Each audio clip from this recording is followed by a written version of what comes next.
Bien, buenas tardes.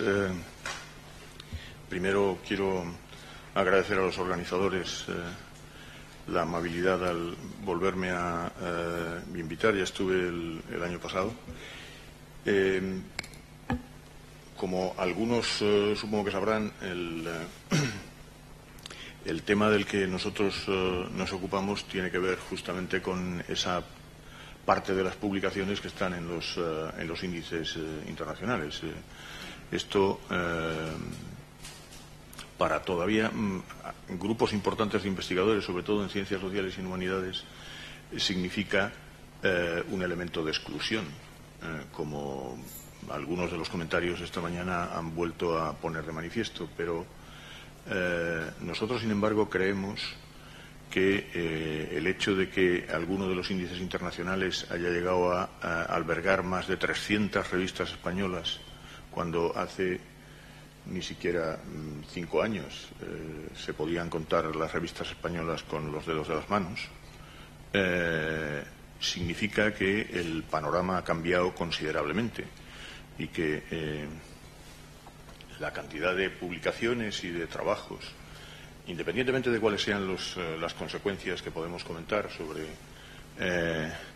la calidad de los resultados de investigación en España, pero en todo caso los índices empiezan a resultar útiles para tener una visión de lo que está sucediendo con la investigación en España, incluso de aquella que se difunde a través de publicaciones españolas, ¿no? Era impensable, desde la perspectiva de no más de 10 años atrás, que algún índice de citas tuviera ya 1000 revistas iberoamericanas recogidas, lo que significa una porción notable de trabajos de investigación difundidos a través de revistas que no necesariamente son nacionales todas ellas, porque algunas de ellas, independientemente de que hayan sido publicadas en los países iberoamericanos, son revistas de clara vocación y características bibliométricas internacionales. Esto lo digo a modo de nota aclaratoria respecto de cuál es la posición que nosotros tenemos respecto de el uso que se puede hacer y el valor que se puede dar a la información y a las evidencias que se obtienen a partir de los índices internacionales. Y ahora, como ha sido mencionado específicamente esta mañana, el tema de la excelencia científica como un objetivo importante para el conjunto del sistema científico español, pues un comentario a este respecto, puesto que de eso es de lo que voy a hablar fundamentalmente. En condiciones normales, diríamos que desde una perspectiva puramente científica, se podría recordar el hecho de que tan solo en torno al 10% de la ciencia publicada en el mundo, esos casi 2 millones de documentos científicos que se publican anualmente, pues solo un 10%, probablemente ya el 10% es mucho, es realmente útil para hacer avanzar realmente el conocimiento en el conjunto de las áreas científicas. El resto es conocimiento científico que supera los umbrales mínimos de los procesos de revisión por pares de las publicaciones y, por tanto, tiene acreditado unos mínimos de calidad que son dignos de reconocimiento, pero realmente no juegan un papel importante en el proceso de renovación, de actualización, de mejora del conocimiento científico tal y como lo conocemos en el conjunto de los campos. Esta no es una idea nueva, es historia antigua, puesto que es algo que se ha evidenciado reiteradamente en diferentes trabajos, algunos muy conocidos, y por tanto debemos situar el papel de las publicaciones en relación con este hecho. Algunas publicaciones juegan un papel interesante en los procesos de actualización de los académicos en las instituciones de educación superior, o juegan un papel importante en el proceso de aplicación de los conocimientos relevantes en distintos contextos, etcétera, pero no juegan un papel realmente significativo en la mejora del nivel de conocimientos que tenemos en cada una de las áreas científicas. Por tanto, hay es posible establecer diferencias objetivables entre los niveles de excelencia y otros que no lo son en el conjunto del conocimiento científico que se genera como consecuencia de la actividad investigadora. Esto por una parte. Y luego, por otra parte, hay una segunda cuestión a la que hay que darle una mirada. El enorme crecimiento de la colaboración científica, la colaboración entre investigadores en el mundo, de manera desigual entre unas áreas y otras, ha hecho que sea difícil en muchas ocasiones establecer una diferencia clara en torno a cuál es la real aportación de cada uno de los investigadores y sobre todo de cada una de las instituciones en ese proceso de generación de conocimiento. La colaboración científica, en particular cuando los indicadores que se generan se basan en la utilización de recuentos unitarios, lo que hacen es homogeneizar las aportaciones de los distintos actores en el proceso de generación de conocimiento científico. Y esto no representa la realidad de las capacidades científicas en los diferentes dominios y, desde luego, en lo que tiene que ver con los investigadores individuales, pues tampoco representa las verdaderas capacidades. Tradicionalmente venimos aceptando que los procesos de colaboración tienden a igualar esas capacidades. Y lo digo que lo venimos aceptando por la vía de los hechos, porque finalmente aceptamos que estos indicadores puedan ser aplicados indistintamente en unos territorios o en otros, dando lugar a situaciones que son realmente paradójicas. Países que prácticamente no tienen capacidades científicas reconocidas porque simplemente no hacen ningún tipo de esfuerzo inversor en el desarrollo de la investigación, sin embargo, tienen índices de performance científicos que son altísimos por la vía de las colaboraciones. En realidad, lo que se produce ahí es un proceso de transferencia reputacional de unas instituciones a otras, de unos investigadores a otros, sencillamente, y países en el subdesarrollo científico terminan teniendo, como digo, índices de performance muy altos. Para poner en clara esta situación que afecta desigualmente a los diferentes dominios científicos, hemos venido trabajando en un conjunto de indicadores que pudieran complementar, insisto y enfatizo lo de complementar, los indicadores que conocemos hasta ahora.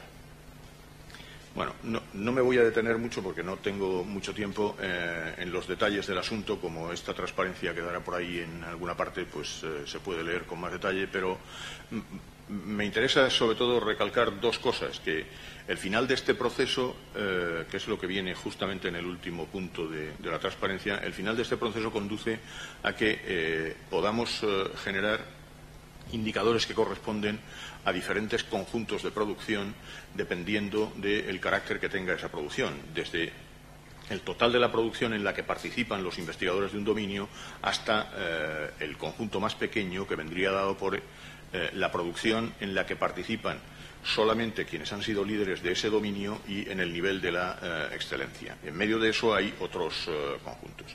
Y la segunda cuestión, que además enlaza con algunas de las cosas que se han dicho esta mañana, tiene que ver con el uso de los índices en los procesos de evaluación. Porque, claro, el problema de esto es que resulta, en este tipo de foros y en otros, resulta muy complicado hablar de este asunto sin que los cadáveres estén sobre la mesa.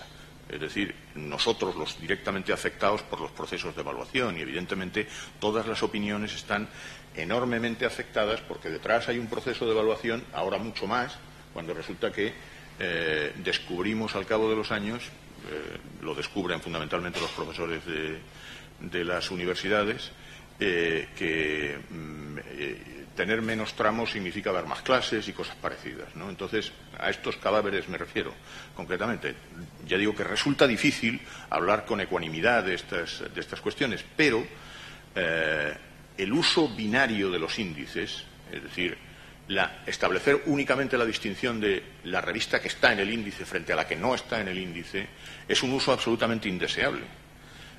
Y es un uso indeseable no solo para la revista que no está, sino también para la revista que está. Y precisamente el crecimiento de las coberturas lo que nos ha permitido en los últimos años es establecer diferencias entre unas publicaciones y otras, justamente respecto de dónde están las publicaciones en los índices, y esto se está trasladando a los procesos de evaluación.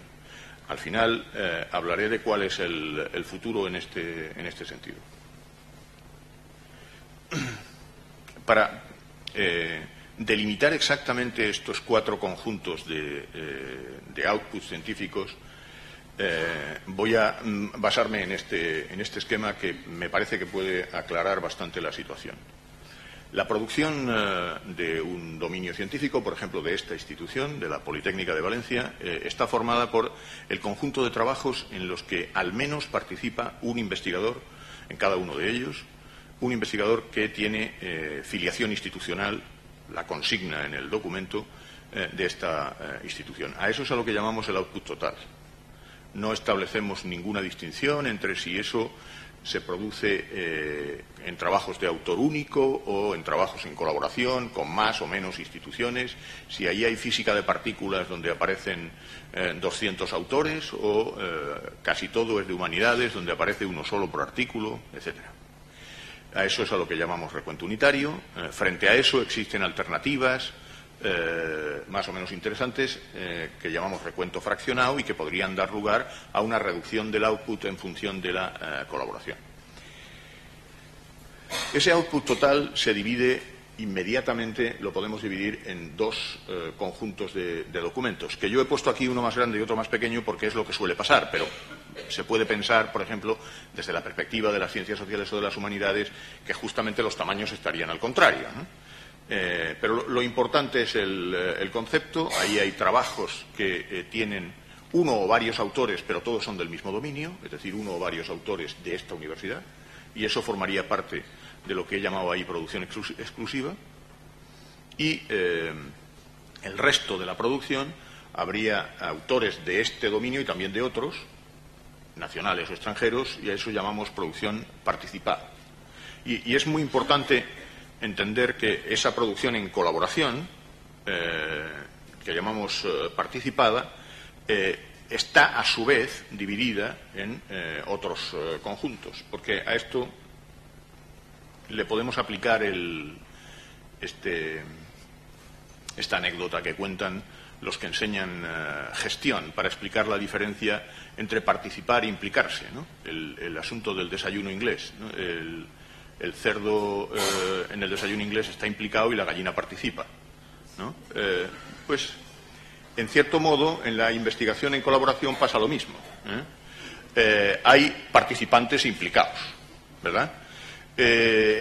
Y la diferencia, entonces, entre uno y otro es que hay quien, desde la perspectiva del dominio, y espero que no se entienda desde una perspectiva personal, porque es distinto el problema, desde la perspectiva del dominio hay investigadores que son los contribuyentes principales, son los que han hecho el diseño de la investigación, los que de alguna manera lo dirigen, y luego hay otros investigadores que han colaborado en la investigación, han jugado un papel más o menos interesante, pero desde luego no han sido los contribuyentes principales. Si unimos la producción exclusiva a la producción en colaboración con contribuyentes principales del dominio, tendríamos lo que podríamos llamar la producción liderada por ese dominio. Luego, además, dentro del output total tenemos producción de excelencia, que es el conjunto de documentos que alcanzan, no, como se decía esta mañana respecto de una herramienta de reciente aparición, los trabajos que han sido publicados en las 3 primeras revistas de cada categoría. No, eso sigue siendo impacto esperado, y un trabajo publicado en una de las 3 primeras revistas de una categoría puede no recibir ninguna cita, y nadie le ha hecho caso a ese trabajo, aun habiendo sido publicado en... Esta es una característica, una circunstancia que nos ha enseñado la bibliometría desde hace mucho tiempo. Aquí de lo que se trata es de medir impactos observados, es ver realmente qué es lo que pasa con el trabajo, independientemente de la revista en la que haya sido publicado, ¿no?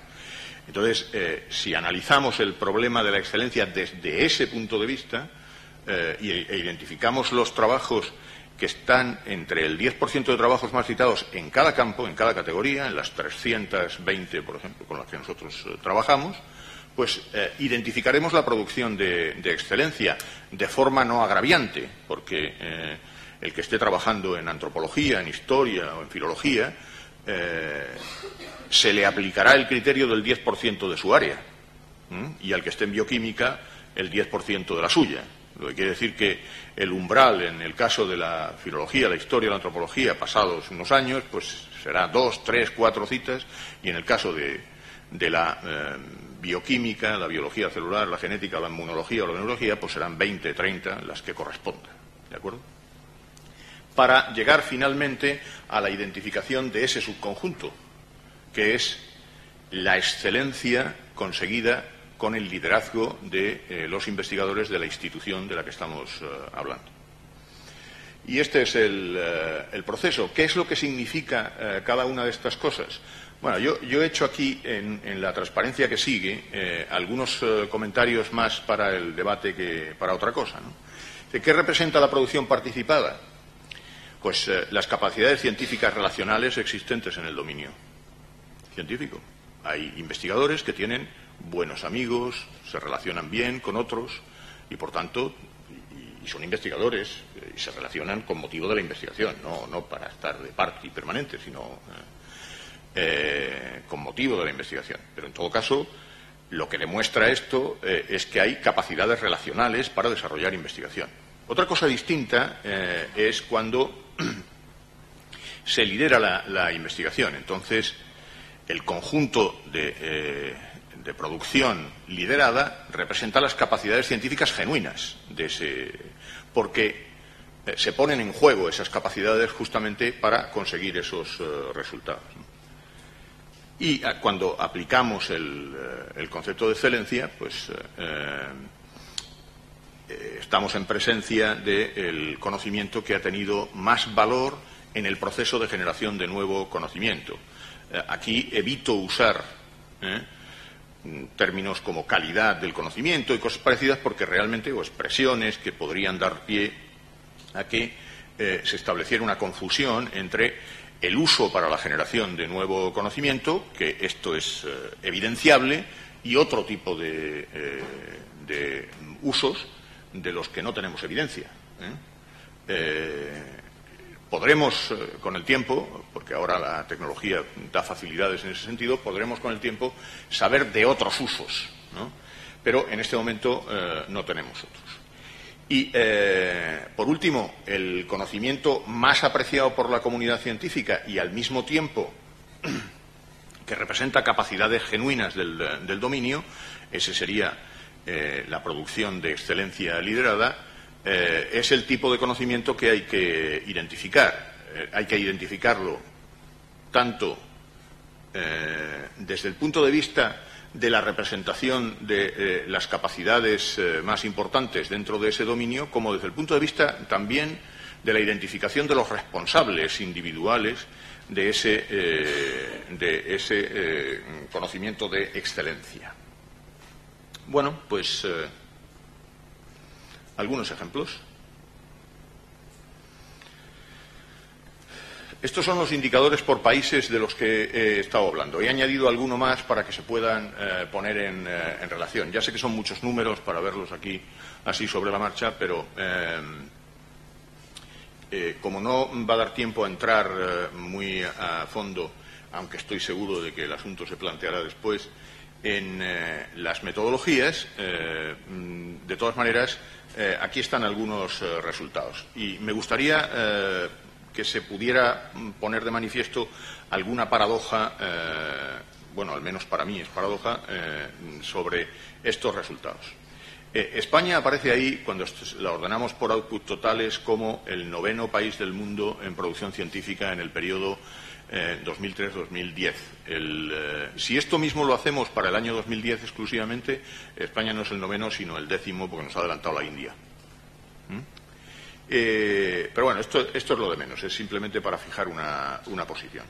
Si yo hago esta misma ordenación por la producción liderada, en principio,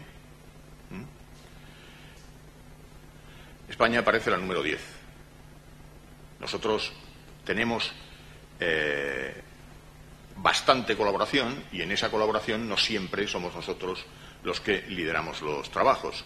Si hacemos la ordenación por excelencia, estoy utilizando siempre valores brutos, acumulados, no estoy utilizando porcentajes. Por excelencia estamos un poquito más abajo, somos el número 11, porque hay algunos países que acumulan más excelencia que nosotros en el conjunto de la producción, ¿no? Y en lo que tiene que ver con la excelencia con liderazgo, pues también el 11. Ahora, hagamos esto para el arte y las humanidades. Aunque no voy a hacer una encuesta, aquí mismo, la reacción natural cuando se dice esto es, nos vamos al piso directamente, ¿no?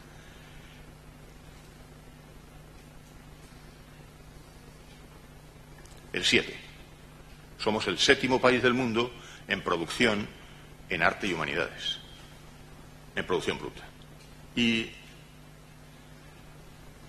en producción liderada, el 7.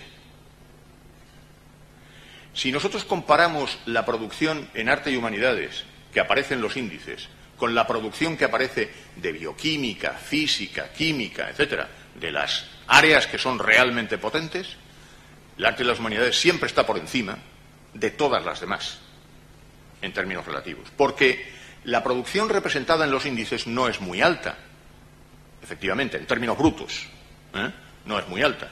Pero, sin embargo, cuando hacemos el benchmarking de comparar unos países con otros, nosotros estamos en una posición relativamente alta. Gracias a nuestras revistas. Bueno, nuestras revistas juegan un papel importante. Y si hacemos esto, ahora iré al tema de las revistas, si hacemos esto para las ciencias sociales, España es 9 en producción total, un poquito por debajo del arte y las humanidades, es 8 en producción de excelencia en ciencias sociales y es 9 en producción liderada y así sucesivamente.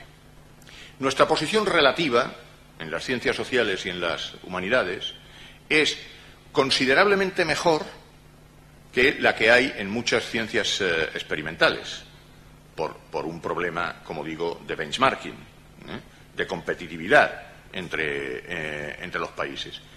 Ahora, ¿esto qué quiere decir? Que las ciencias sociales y las humanidades están bien representadas desde el punto de vista de la exhaustividad por los índices. No están bien representadas.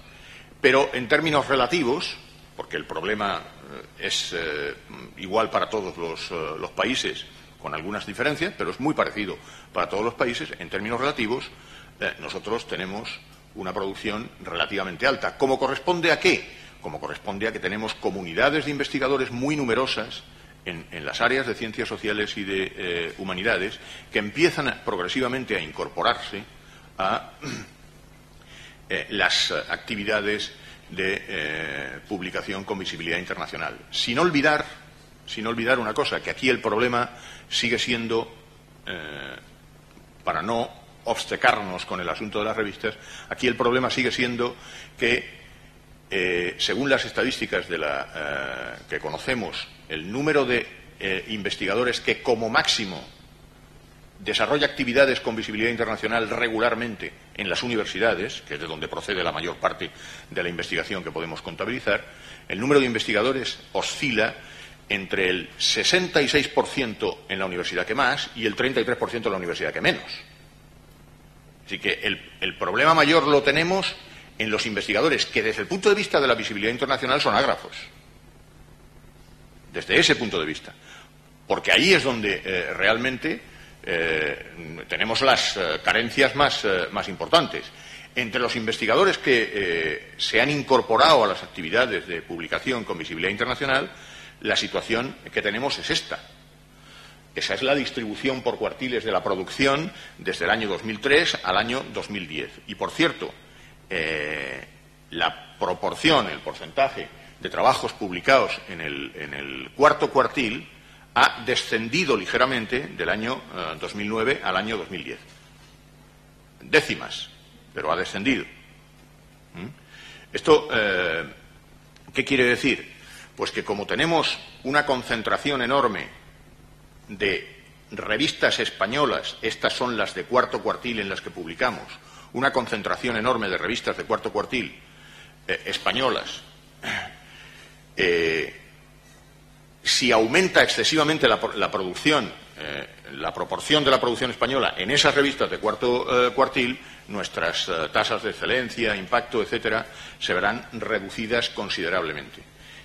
Por el contrario, cuando comparamos las tasas de impacto año a año que se consiguen según que se publiquen revistas de cuarto, tercer, segundo y primer cuartil, lo que vemos es que el impacto al publicar en revistas de primer cuartil no deja de subir año a año, y sin embargo los impactos conseguidos al publicar en revistas de tercer y cuarto cuartil se mantienen estancados en el 50% de citación por debajo de la media mundial en cada campo. Ahora, no hay que desconocer que esto forma parte de un proceso. El proceso que está en marcha es un proceso que en paralelo por lo menos tiene los siguientes parámetros. El primero, una incorporación progresiva y un crecimiento importante del número de revistas que se incorporan a los índices. Punto 1. En esto ha jugado un papel muy importante los parámetros que se nos han impuestos de los procesos de evaluación. Evidentemente, la búsqueda está más o menos desesperada, esto que Jordi Camí llamaba la impactolatría, esta búsqueda desesperada del impacto para conseguir que en los procesos de evaluación superar los umbrales mínimos por la vía de los tramos, las acreditaciones, etcétera. Y que forma parte del proceso de internacionalización que se inicia a finales de los 80 desde el punto de vista normativo. En paralelo, hay un crecimiento también del número de trabajos que se publican en revistas fuera de España y que están indexadas. Este crecimiento inicialmente es aún mayor que el otro, que el de las revistas españolas, pero en los últimos años se ha acelerado considerablemente la parte de la producción española que se publica en revistas nacionales. Cuando analizamos este fenómeno desde el punto de vista de los países de publicación, esta es la situación. Seguimos teniendo todavía muchos más trabajos publicados en revistas norteamericanas, holandesas, pero ya el número de trabajos publicados en revistas españolas ya ha superado al número de trabajos publicados en revistas inglesas o alemanas. El problema no es que sean muchas. El problema es es que la citación por documento que se consigue en revistas norteamericanas, inglesas, holandesas o alemanas es entre 4 y 10 veces mayor que el que se consigue en revistas españolas. Luego, el efecto sobre el impacto observado de la investigación española es importante. Bien, es verdad que, como digo, este es un asunto dinámico, es decir, está evolucionando y cada año obtenemos nuevos resultados que nos hacen corregir la previsión que habíamos hecho con anterioridad. En el año, cuando teníamos solo datos del año 2009, pensábamos que el crecimiento de producción en el cuarto cuartil era muy acelerado, como consecuencia de la entrada de revistas españolas. Ahora hemos visto que entre el año 2009 y el año 2010 no solo no ha crecido, sino que ha disminuido décimas, porque los investigadores españoles siguen mandando muchos trabajos a revistas fuera de España para conseguir la visibilidad que probablemente el sistema les está exigiendo. Y este es un ejemplo de las correcciones que tenemos que estar haciendo respecto del comportamiento del conjunto del sistema. Desde el punto de vista de las instituciones, el problema es el mismo. Aquí pongo un ejemplo de algunas instituciones y las tasas de excelencia que consiguen. Porque a fuerza de ver indicadores referidos al conjunto del dominio español o a las instituciones más grandes, como por ejemplo las universidades que aparecen aquí, o el Consejo en su conjunto, a veces perdemos un poco la perspectiva siguiente, y es que es posible que en un dominio científico se puedan encontrar centros de investigación que alcancen cotas de excelencia muy altas. Por ejemplo, en el caso de España, cuando uno mira los rankings internacionales de universidades y, como se ha dicho recientemente, para justificar alguna de las medidas que se han tomado, no hay universidades españolas entre las 100 primeras del mundo, cosas parecidas, cuando en realidad más que nada lo que se está reflejando en esos rankings son los tamaños de las instituciones, y evidentemente nosotros los tamaños, quiero decir, científicos y de otro tipo, y evidentemente nosotros no tenemos instituciones ahí. Sin embargo, nosotros sí tenemos instituciones entre las 100 primeras del mundo en producción científica en humanidades, o sí tenemos instituciones, entre universidades en este caso, entre las 100 primeras del mundo en ciencias sociales. Y si miramos desde el punto de vista de la excelencia, con tasas de excelencia que sean de los niveles más altos del mundo, también hay centros de investigación en España, porque lo que hay aquí son unas desigualdades tremendas, ¿no? El ICIC en Cataluña, o el Instituto de Ciencias Fotónicas, o el CENIO, o el CRG, son centros que están en el nivel del Dana-Farber, el Sloan Kettering y los grandes centros de investigación del mundo. En cuanto a tasas de excelencia, esta desigualdad debe ser reconocida, y en el caso de las ciencias sociales y de las humanidades también existen estas desigualdades, y a veces se tiende a considerar que es mejor, es más rentable desde las ciencias sociales y de las humanidades criticar el instrumento de valoración que fijarse realmente en los datos y ver qué análisis se puede hacer a partir de ellos. Y el futuro, dos palabras sobre el futuro, porque además voy a terminar haciendo una petición para la próxima entrega del CREX. El futuro yo creo que tiene que ver con esto, que muy recientemente en la Universidad de Purdue se ha hecho público, ¿no? El futuro es Altmetric. El futuro son las métricas alternativas a la bibliometría.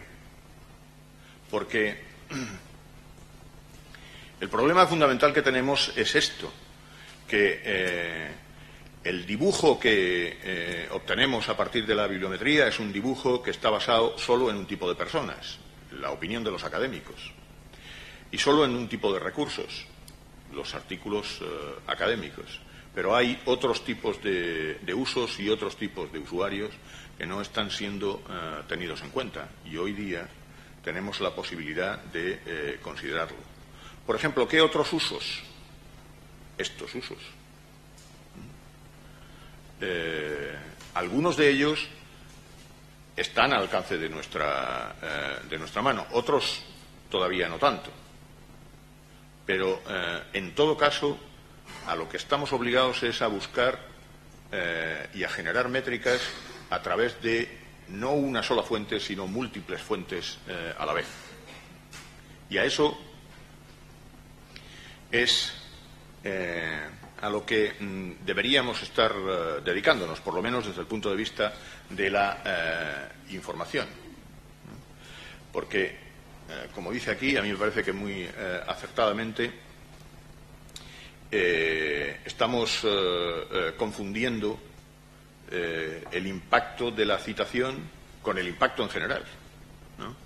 Yo hace unos años en Milán, en la Universidad de Milán, había una presentación y participaba un vicepresidente de Thomson Reuters y era el momento en el que se estaba empezando a vislumbrar la posibilidad de que aparecieran alternativas al factor de impacto, y hizo una declaración muy enfática diciendo: el factor de impacto es un tipo de factor, hay muchos más.